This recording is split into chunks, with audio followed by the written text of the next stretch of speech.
Jamaah. Yeay. Oh jamaah. Yeay. Alhamdulillah. Alhamdulillah kita kembali di Islam itu Indah. Dan tadi guru-guru kita di segmen sebelumnya sudah menyampaikan bagaimana ketika menghadapi cobaan bersabar, tingkatkan ketakwaan dan terus berikhtiar. Tema kita hari ini mungkin relate dengan banyak orang yang mengalami ujian dalam hidupnya, yaitu ya Allah, mengapa selalu saya? Ini dia, ada satu tayangan yang juga bisa menjadi pelajaran bagi kita, yaitu memberi uang belanja hasil judi online. Ini dia, memberi uang belanja dari judi online nih. Ustazah, Ya. banyak para istri yang berpikir kan memang ketika jadi istri harus taat dengan suami. Ya. Harus melayani suami dengan sebaik mungkin. Tuh. Tapi pertanyaannya, ada beberapa kasus yang terjadi adalah ketika sudah taat, sudah baik dengan suami, tapi suaminya selingkuh misalnya, atau berkhianat, atau menyakiti. Iya. Tapi di sisi lain dia melihat ada yang suaminya biasa-biasa aja, suaminya baik, tapi istrinya yang gak baik. Bagaimana ini Ustazah dalam hidup kita? Silakan Ustazah. Terima kasih Kak Dude, izin guru-guruku. Bismillah, walhamdulillah, wassalatu wassalamu ala rasulillah. Jamaah. Alhamdulillah. Ujian terbesar juga dalam kehidupan datang dari orang yang paling dekat. Yaitu dari pasangan kita. Dan itu adalah hal yang gak enak. Hal itu sangat menyakitkan. Mungkin pernah dalam hati berkata, kenapa harus saya yang ngalamin? Kenapa suami saya yang berkhianat? Jamaah sekalian, ya itulah pertama bahwa kegelisahan datangnya ujian tentu Allah siapkan akan ada pahala setelah itu. Akan tetapi ketika menjalaninya pastikan kita ada goncangan hati. Nah, sabar adalah ketika kita bisa mengendalikan pada goncangan yang pertama. Jadi ketika ada keadaan yang tidak sesuai harapan kita bisa menekan emosi dan hawa nafsu kita, maka ketika ada kesabaran di situ, insya Allah wa basyirus sabirin, berilah kabar gembira. Alladzina iza asobathum musibah. Siapa yang diberikan musibah semacam itu diantaranya dikecewakan oleh orang yang dia cintai, nanti dia tetap menyerahkan semuanya kepada Allah. Dan Allah mencintai orang-orang yang sabar. Innallaha ma'as-sabirin. Allah pun juga bersama dengan orang yang sabar. Jadi jamaah sekalian, kalau ada goncangan di hati nih, ujian pertama dari pasangan pertama, ya tahan dulu. Istighfar, sholat, wudhu. Kemudian lalu bagaimana? Apa yang harus kita lakukan berikutnya? Tetap kita berhusnuzon kepada Allah. Karena kita pernah dan sering mendengar bagaimana kisahnya Sayyidah Asiyah bintu Muzahim bersuamikan, yaitu Fir'aun, mengharapkan kesabaran yang dia jalani ketika mendapatkan kezoliman dari suaminya Fir'aun, maka mendapatkan baitan fil jannah, mendapatkan rumah di surga. Memang untuk menjalaninya nggak enak, nggak nyaman, tapi insya Allah Allah akan spesialkan kita. Di dunia Allah kasih perlindungan buat kita, dan di hari akhirat Allah akan siapkan untuk kita rumah di surga. Akan tetapi jamaah sekalian, di balik seorang istri yang penuh dengan kesabaran, dia taat dan ikhlas menjalani semuanya, insya Allah dia akan dikatakan udkhul jannata min ayyi abwabil jannati syi'ti, masuklah ke dalam surga dari pintu mana yang ia kehendaki. Jalaninnya gak enak, jalaninnya tuh sakit, pasti. Tapi bukankah kita punya Allah, kembali kepada Allah, Allah siapkan hadiah yang istimewa buat kita. Masya Allah, jadi kesabaran tuh buahnya manis sekali. Begitu Ustazah ya. Mudah-mudahan jadi orang-orang yang sabar kita semua ya. Iya, amin. Terima kasih Ustazah, boleh tepuk tangan. Ustazah Qatrul Nada, terima kasih banyak ya. Bagaimana dalam rumah tangga pasti banyak masalah, dan terus dengan kesabaran. Tadi sudah ada Ustazah yang menyampaikan ketika bersabar ada buah yang sangat indah nanti kita akan petik insya Allah. Dan sekarang ini sepertinya dari wajah-wajahnya banyak yang mau bertanya. Siapa yang mau bertanya? Wah, oke ya, banyak yang mau bertanya. Sekarang kita masuk ke segmen Tanya Dong Ustadz. Kami semua tanya dong Ustaz. Oke, saya ke sebelah sini dulu, boleh? Siapa ibu? Adik-adik yang mau bertanya? Maju ke depan sini ibu. Sebutkan nama dan apa pertanyaannya.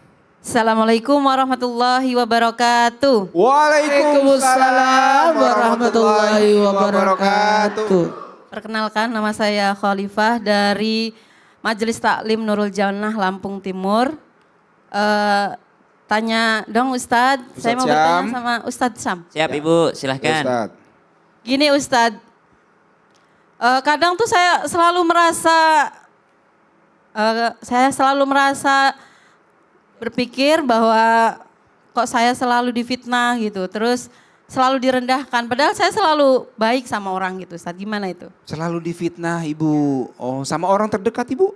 Ya, yang orang terdekat juga ada. Gimana Ustadz Syam? Siap, bismillahirrahmanirrahim. Maka kalau dikatakan seseorang selalu saya gitu. Mengapa selalu saya ya Allah? Di antara ujiannya adalah ujian sosial. Menjadi sasaran fitnah. Menjadi sasaran ghibah, menjadi sasaran diomongin, menjadi sasaran orang yang dijelek-jelekkan, direndahkan. Maka ada sebuah kalimat motivasi, ketahuilah yang dijatuhkan itu hanyalah orang yang senantiasa berada di tingkat atas. Orang yang direndahkan itu adalah orang yang berada tingkatan tinggi. Orang yang diomongin di belakang berarti dia sedang di depan. Maka subhanallah, ketahuilah bahwasanya berarti kita punya kelebihan kalau mau motivasi. Tapi enggak gitu cara ulama mengobati hatinya. Bagaimana cara ulama mengobati hatinya? Bercermin kepada baginda Nabi SAW dan bercermin kepada generasi emas. Siapa? Para sahabat Nabi radhiyallahu anhum ajma'in. Apa doanya Sayyidina Umar bin Khattab setiap malam? Kata Sayyidina Umar bin Khattab radhiyallahu an, rahimallahu, semoga Allah merahmati man ahda ilayya uyubi, orang-orang yang nunjukin aibku. Subhanallah. Kenapa? Karena beliau sadar kalau ada yang nunjukin aib saya, kalau ada yang ngomongin saya, kalau ada yang ngatain saya, ngerendahin saya, berarti dia sedang mengoreksi saya, ada penyakit hati saya yang mesti saya obati. Ibu ngapain ke dokter Bu? Buat tahu penyakit. Senang gak kalau dokternya ngasih tahu penyakitnya dan diobati? Senang.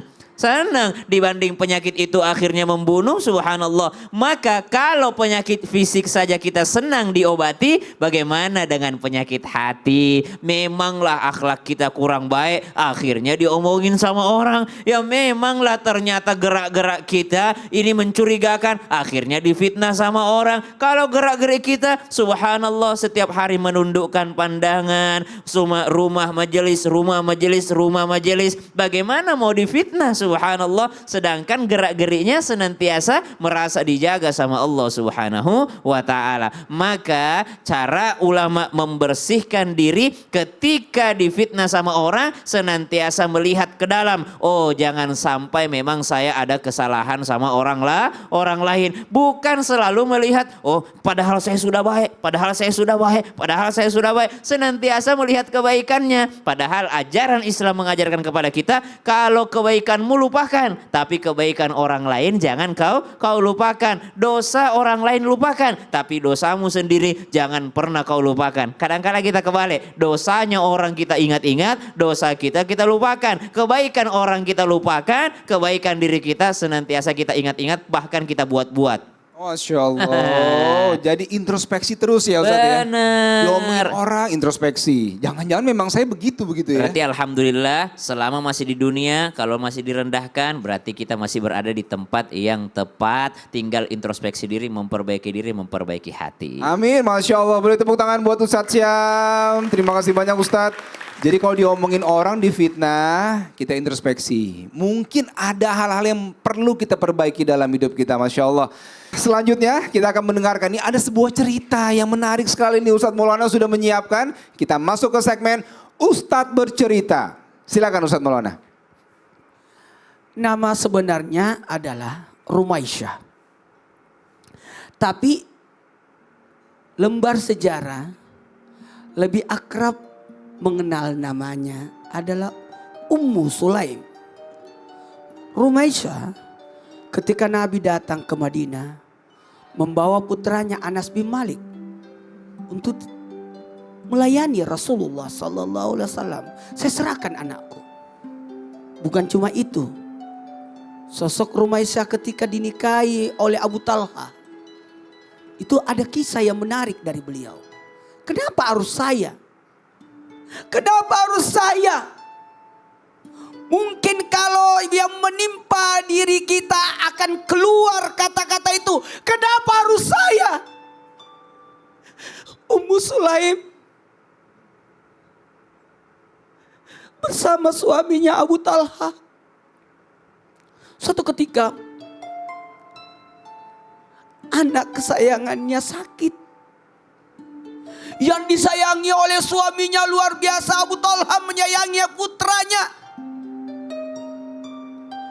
Kondisi sakit itu yang menyebabkan putranya pun meninggal dunia. Sementara Abu Talha tidak ada di rumah. Maka Ummu Sulaimlah yang langsung tegar menghadapi ujian itu. Ummu Sulaim